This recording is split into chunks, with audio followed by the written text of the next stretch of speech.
Bismillahirrahmanirrahim. Assalamualaikum warahmatullahi wabarakatuh. Kumpul di sini.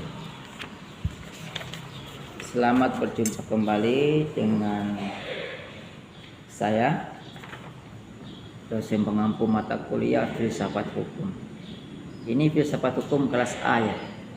Jumlahnya 20 orang memang. Oke. Baik, kita masuk pada materi baru. Kalau perkuliahan di kelas lain saya sudah bawakan ini, tapi kalian belum ya. Kita masuk pada aliran hukum.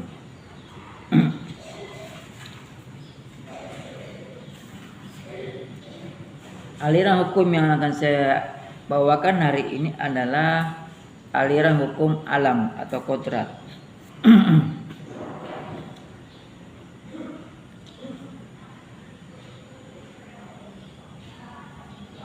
Ketua kelasnya Resa ya. Anak-anakku sekalian, aliran hukum alam atau kodrat ini itu dibagi menjadi dua pandangan.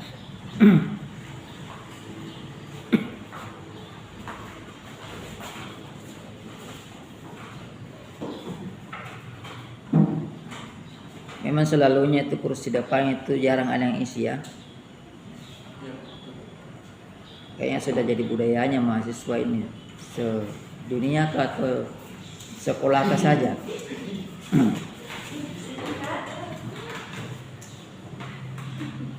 Baik, kita masuk. Jadi aliran hukum alam atau kodrat ini dibagi menjadi dua pandangan. Jadi ada dua pandangan yang masuk dalam aliran hukum alam atau kodrat. Pandangan yang pertama adalah, kira-kira pandangan apa? Pandangan, sering kalian dengar ini, pandangan teologis. Teologis. Apa artinya teologis? Teologi. Dekat teologi. Apa artinya teologi? Ada yang bisa angkat tangan, silakan. Aliran teologis. Kalau teologi dulu artinya apa? Teologi. Teologi. Iya. Teologi. Ya, ilmu yang mempelajari tentang ketuhanan. Iya. Dan yang pandangan kedua adalah pandangan sekuler.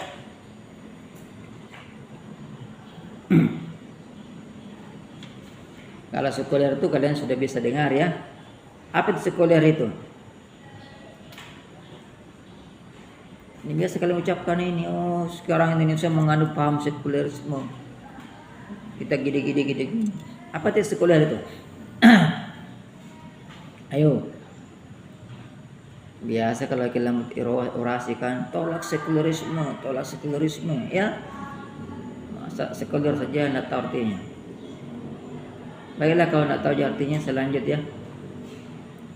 Kalau ada yang bertanya terkait ini, sebentar tengah jalan, silakan angkat tangan ya.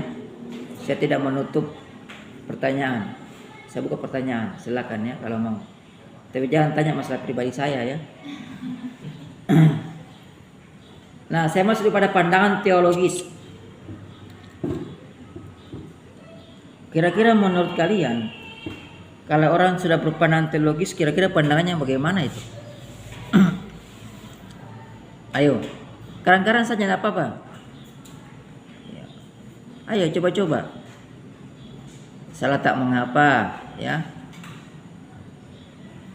Benar jadi kenangan. Ya. Ayo. Kira-kira kalau kita berpandangan teologis, kira-kira apa yang kita melakukan? Keseharian kita apa? Segala-galanya apa? Taat, ya. Taat kepada siapa? Tuhan. Tuhan, ya. Itulah taat kepada Tuhan. Jadi pandangan teologis ini, ya, dia beranggapan bahwa seluruh alam semesta ini diatur oleh Tuhan yang Maha Esa. Karena Tuhan Maha Esa itu yang menciptakan alam semesta dan isinya tentunya ya.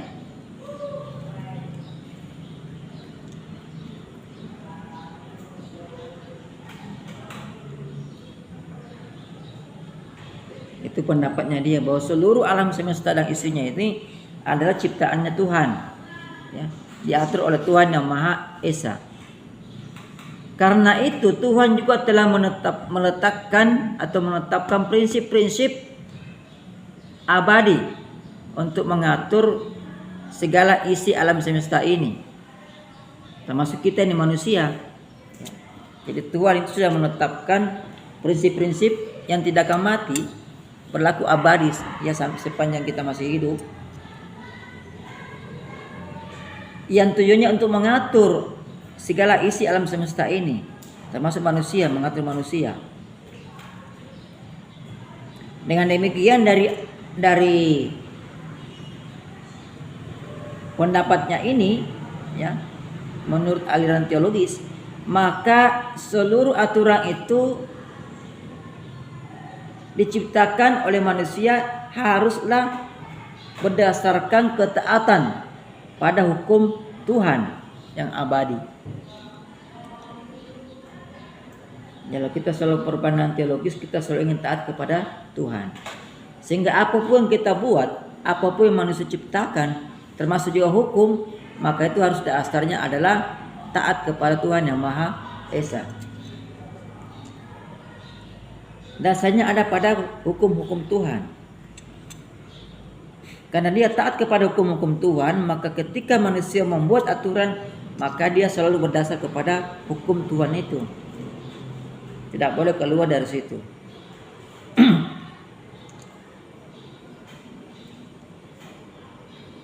Ada pertanyaan sampai di sini? Jelas ya? Ya kalau jelas tidak usah tanyakan. Kemudian pandangan yang kedua,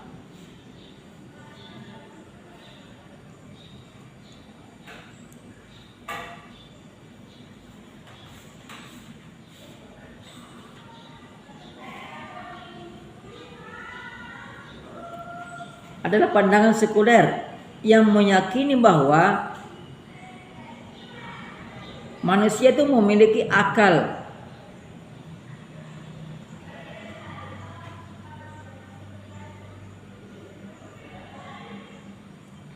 Jadi manusia itu memiliki akal, dan akal ini merupakan sumber dari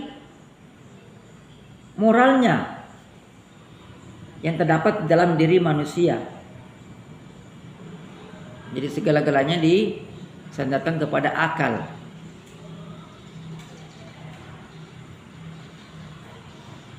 Dan pandangan ini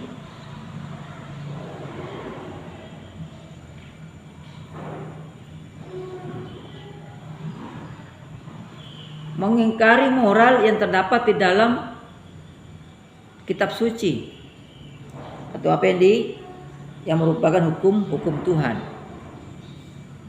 Kalau bicara masalah moral, ya, dia bilang moral itu dari akal manusia, bukan dari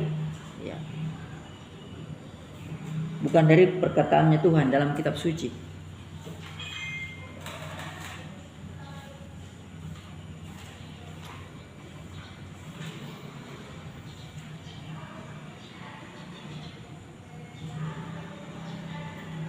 Kemudian pandangan ini menjadikan nalar. Jadi nalar itu adalah akibat dari akal. Kalau kita punya akal, kita pasti punya nalar. Jadi dia menjadikan nalar ya sebagai sumber dari norma. Tentu nalar digunakan nalar yang tepat dan benar menurut ini. Nalar yang tepat dan benar.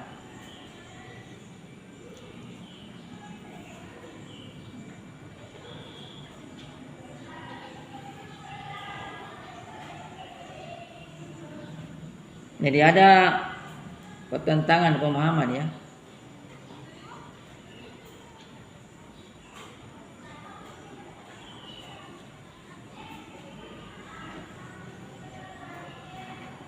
Jadi semua ya. Jadi kalau bicara moral dia tidak mengambil apa yang telah tertulis dalam kitab. Ya. Tapi dia menjadikan akal yang kemudian menimbulkan penalaran itu yang benar dan tepat menjadi sumber moralitas manusia. Dia menganggap bahwa moral itu tidak berasal dari Tuhan, tapi berasal dari akal yang menimbulkan nalar kita. Penalaran yang tepat dan benar itulah sumber dari moral. Dia tetap dibicara moral di sini, ya. Tidak memisahkan moral dengan hukum. Tetapi ya, karena dia sekuler, dia mengunggulkan akal. Ini menyimpangi apa yang telah tertulis dalam apa yang menjadi hukum-hukumnya Tuhan.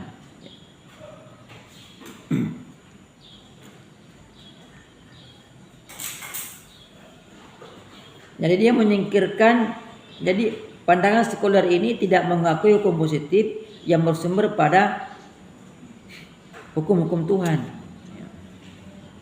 Ya.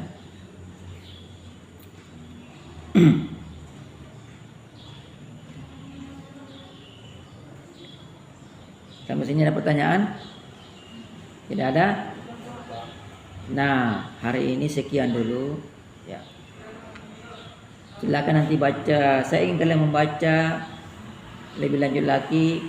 Minggu depannya itu adalah pandangan atau aliran hukum positif.